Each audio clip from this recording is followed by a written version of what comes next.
अपना पोर्टफोलियो देखना बंद कीजिए। सच में ऐप को अभी क्लोज कर दीजिए, क्योंकि अगर आप निफ्टी का 22,800 लेवल देखकर ये सोच रहे हैं कि सब खत्म हो गया, तो समझ लीजिए कि आप तस्वीर का गलत रुख देख रहे हैं। मार्च 2026 के इन पिछले कुछ दिनों में इन्वेस्टर्स के 8.7 लाख करोड़ रुपए डूब चुके हैं। हर जगह बस यूएस ईरान कॉन्फ्लिक्ट की बातें हो रही है और क्रूड ऑयल 100 से 150 डॉलर तक पहुंच गया है। सब इस बात से परेशान है कि फॉरेन इन्वेस्टर्स ने सिर्फ इसी महीने में 1.18 लाख करोड़ रुपए निकाल दिए हैं। लेकिन यहाँ एक ऐसा सीक्रेट है जो आम आदमी अक्सर मिस कर देता है। स्टॉक मार्केट दुनिया की एक लौती ऐसी जगह है जहाँ 10% डिस्काउंट मिलने पर लोग दुकान से बाहर भागते हैं। इस वक्त निफ्टी का प्राइस टू अर्निंग रेशियो गिरकर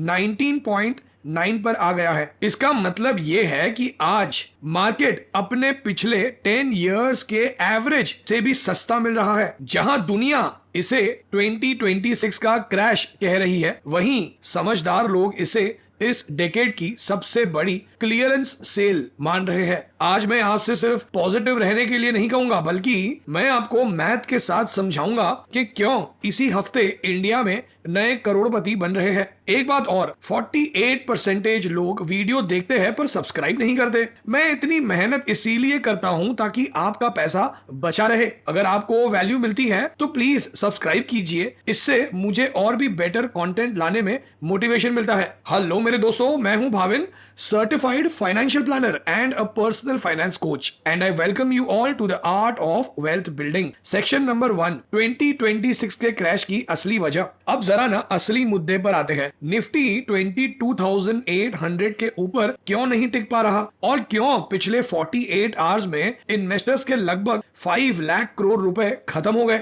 इसे मैं कहता हूं 2026 का ट्रिपल थ्रेट। पहली वजह है ऑयल की कीमतें। वेस्ट एशिया में बढ़ते तनाव की वजह से क्रूड ऑयल $100 के पार निकल गया है। इंडिया जैसी कंट्री के लिए जो 80% ऑयल बाहर से मंगवाती है, ये हर नागरिक पर एक टैक्स जैसा है। जब तेल महंगा होता है तो सब्जी से लेकर आपकी अमेज़न डिलीवरी तक सब कुछ महंगा हो जाता है। दूसरी वजह है FII की एग्जिट। फॉरेन इन्वेस्टर्स ने सिर्फ इस महीने इंडियन स्टॉक से रिकॉर्ड 1,18,000 करोड़ रुपए निकाल लिए हैं। वो इसीलिए नहीं जा रहे कि इंडिया पीछे रह रहा है, बल्कि इसीलिए जा रहे हैं क्योंकि US डॉलर मजबूत हो रहा है और वो दुनिया के उथल पुथल के बीच अपना पैसा सेफ जगह रखना चाहते हैं। और तीसरी वजह है वैल्यूएशन का रियलिटी चेक। सच कहे तो 2022 से 2025 के बीच हमारी मार्केट्स बहुत तेज भागी थी। कुछ स्टॉक्स बहुत ज्यादा महंगे हो गए थे। अभी जो हम देख रहे हैं वो कोई खतरा नहीं, बल्कि एक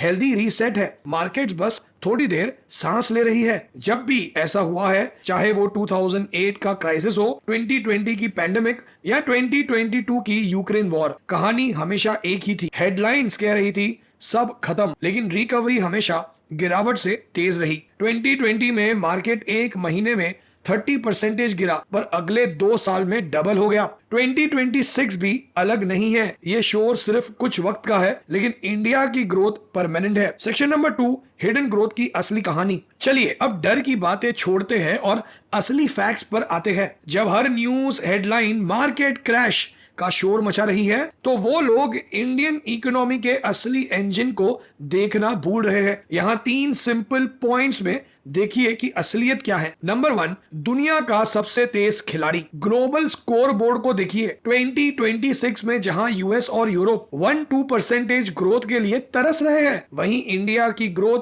7.4 से 7.6% तक होने का अंदाजा है। सोचिए, अगर पूरी दुनिया एक अंधेरा कमरा है तो इंडिया उसमें एक चमकता हुआ हाई पावर बल्ब है। इतने ग्लोबल प्रेशर के बाद भी हम दुनिया की सबसे तेज बढ़ने वाली इकोनॉमी है। नंबर 2, प्राइस वर्सेस वैल्यू का सीक्रेट। सारा जादू यहीं छुपा है। फ्राइडे 27 मार्च को निफ्टी 22,800 पर क्लोज हुआ। एक साल पहले निफ्टी का प्राइस अर्निंग रेशियो 25 से 26 के महंगे लेवल पर था।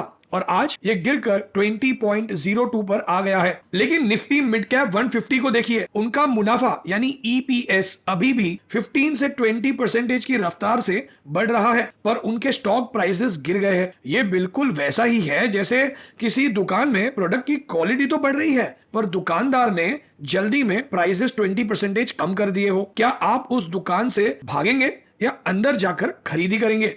नंबर 3, रूपी का लॉजिक। हाँ, रूपी गिरकर 94.85 के रिकॉर्ड लो पर आ गया है। आम लोगों के लिए ये बुरी खबर है, पर बड़े प्लेयर्स के लिए ये एक इशारा है। रूपी कमजोर होने से हमारी आईटी, फार्मा और टेक्सटाइल एक्सपोर्ट्स दुनिया भर में सस्ती और बेहतर हो जाती है। सबसे बड़ी बात, फॉरेन इन्वेस्टर्स के लिए अब इंडियन स्टॉक्स करेंसी डिस्काउंट पर मिल रहे हैं। जैसे ही ये हंगामा थमा, यही एफआईआईज जो आज बेच रहे हैं वो वापस भागेंगे खरीदने के लिए, क्योंकि इंडिया को इग्नोर करना उनके लिए नुकसान का सौदा है। सीधी बात यह है, 2020 में जिन लोगों ने वायरस के बजाय वैल्यू देखी वो अमीर बन गए। 2026 में भी जो ग्लूम यानी उदासी के बजाय ग्रोथ देखेंगे वही कल के विनर्स होंगे। एक सर्टिफाइड फाइनेंशियल प्लानर होने के नाते मैंने बहुत से लोगों को देखा है जो ऐसे मार्केट में घबराकर अपनी पूरी जिंदगी की कमाई खो देते हैं। आपके साथ ऐसा नहीं होना चाहिए। चाहे आप जल्दी रिटायर होना चाहते हो, अपना घर खरीदना हो या अपने बच्चों के फ्यूचर के लिए सेविंग करनी हो, आपको एक सॉलिड फाइनेंशियल प्लान की जरूरत है। मैं आपके हर फाइनेंशियल गोल के लिए एक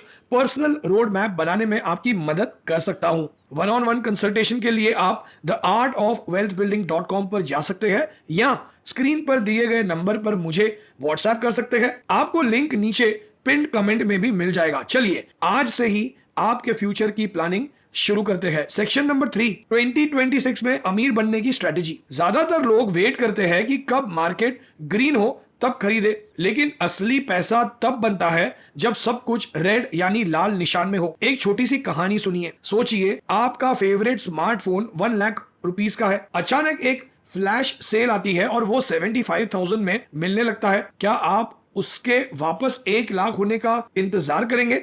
नहीं ना, आप तुरंत उसे खरीद लेंगे। मार्च 2026 का स्टॉक मार्केट भी वैसा ही है, एक फ्लैश सेल, पर आपको समझदारी से चुनना होगा। पहली चीज, सेक्टर रोटेशन को समझिए। सब कुछ मत खरीदिए, ऑटो सेक्टर को ही देखिए। उन्हें 5 से 10% जीएसटी कट का फायदा मिल रहा है। इंश्योरेंस को देखिए जो अब जीएसटी फ्री हो गया है। ये सिर्फ स्टॉक्स नहीं है, ये वो बिजनेसेस है जिन्हें सरकार का साथ मिल रहा है। इसके बाद आईटी और बैंकिंग जैसे बड़े सेक्टर्स हैं जो अभी थोड़े गिरे हुए हैं। हिस्ट्री गवाह है कि सबसे पहले यही सेक्टर्स वापस ऊपर आते हैं। 2022 की रशिया यूक्रेन वॉर में बैंकिंग सबसे ज्यादा गिरा था, पर कुछ ही महीनों में उसी ने सबसे पहले नया हाई बनाया था। दूसरी बात, म्यूचुअल फंड्स में एसआईपी टॉपअप की ट्रिक। मार्केट का बिल्कुल बॉटम ढूंढने की कोशिश मत कीजिए, वो कोई नहीं कर सकता। इसके बजाय अगर आपकी 10,000 की एसआईपी है तो उसे अगले कुछ रेड मंथ्स के लिए 13,000 कर लीजिए। जब प्राइसेस कम हो तब ज्यादा यूनिट्स खरीदने से आपकी एवरेज कॉस्ट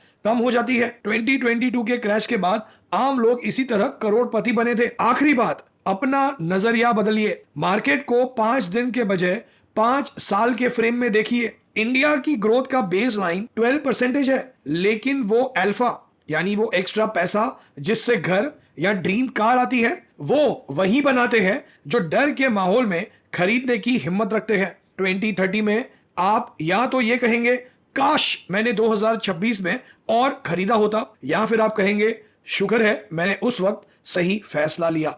आप कौन सा चुनना चाहेंगे? बात खत्म करने से पहले बस ये याद रखिए, मार्च 2026 में जो ये लाल स्क्रीन दिख रही है ये भागने का नहीं बल्कि तैयार होने का इशारा है। 2008 का क्रैश हो या 2020 की पैंडेमिक, इंडियन मार्केट ने हमेशा दिखाया है कि वो गिरने के बाद और भी मजबूत होकर वापस आता है। जब भीड़ हर छोटी गिरावट को देखकर डर रही होती है तो अमीर लोग सिर्फ वैल्यू ढूंढ रहे होते हैं। अगर आज का ये डेटा बेस्ड ब्रेकडाउन आपको काम का लगा तो अभी वीडियो को लाइक कीजिए और हाइप बटन को दबाइए। इससे एल्गोरिदम को पता चलता है कि ये वीडियो सीरियस इन्वेस्टर्स के लिए है और ये उन लोगों तक पहुंच पाता है जो बिना वजह परेशान हो रहे हैं। साथ ही मैं आपसे सुनना चाहता हूं, कमेंट करके बताइए कि क्या आज आपने कुछ नया सीखा या क्या आप इस महीने अपनी एसआईपी बढ़ाने वाले हैं। मैं आपका हर कमेंट पढ़ता हूं। अगर आप टॉप 1% लोगों के माइंडसेट को और गहराई से समझना चाहते हैं और art of wealth building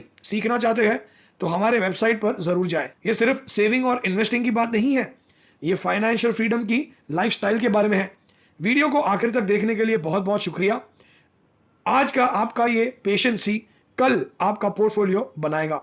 discipline रहिए, इन्वेस्टेड रहिए और मैं आपसे मिलूंगा अगले इंफॉर्मेटिव वीडियो में। जय हिंद, जय भारत।